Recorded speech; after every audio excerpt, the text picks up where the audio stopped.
Man of masses నిజానికి దేశముదురు అంటారు. ఆ టైటిల్లో బన్నీ సినిమా వస్తే వచ్చింది, కానీ ఎన్టీఆర్ నిజంగానే ఇండస్ట్రీ ముదురు అనిపించుకున్నాడు. ఇప్పుడు ప్రపంచ ముదురు కాదు, ఏకంగా విశ్వ ముదురు అనిపించుకుంటున్నాడు. దేవరాజ్ షూటింగ్ ఆల్మోస్ట్ పూర్తయింది. కొంత ప్యాచ్ వర్క్ ఉంది. 3 పార్ట్ల షూటింగ్ కూడా పెండింగ్ లో పడింది. మరో నెల కాదనుకుంటే షూటింగ్ పూర్తయి ఉండేది.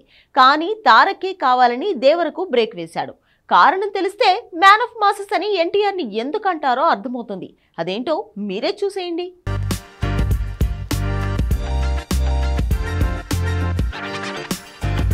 దేవర మూవీ షూటింగ్ పూర్తి కాలేదు. కొంత ప్యాచ్ వర్క్తో పాటు 3 పాటలను తెరకెక్కించాల్సి ఉంది. కనీసం నెల రోజులు కాల్ షీట్స్ని తారకిస్తే తప్ప ఈ మూవీ షూటింగ్ పూర్తి కాదు.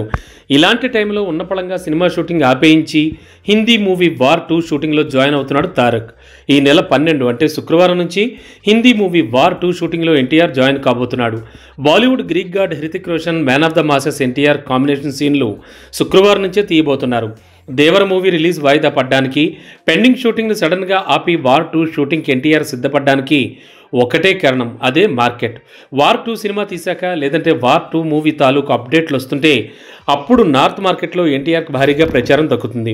అలా పెరిగే క్రేజ్ మార్కెట్ దేవర మూవీకి కలిసి వస్తుంది. సో దేవర మూవీని ఏప్రిల్ 5న రిలీజ్ చేస్తుంటే కేవలం RRR వల్ల వచ్చిన ఇమేజ్తోనే నెట్టుకు రావాలి. అదే వార్ 2 షూటింగ్ మొదలుపెట్టినా దాని అప్డేట్స్ వస్తున్న టైంలో దేవర్ రిలీజ్ అయితే జనాలకు సినిమా రీచ్ అయ్యే విధానమే వేరు. అందుకే ఎన్టీఆర్ దేవర్ని ఏప్రిల్ 5 నుంచి వాయిదా వేయించారు అని తెలుస్తోంది. అక్టోబర్ 10కి మూవీ రిలీజ్ కాబట్టి లోపు వార్ 2 తాలూకు షూటింగ్ చేస్తే నార్త్లో జనం ఈ 2 సినిమాల గురించి మాట్లాడుకుంటారు.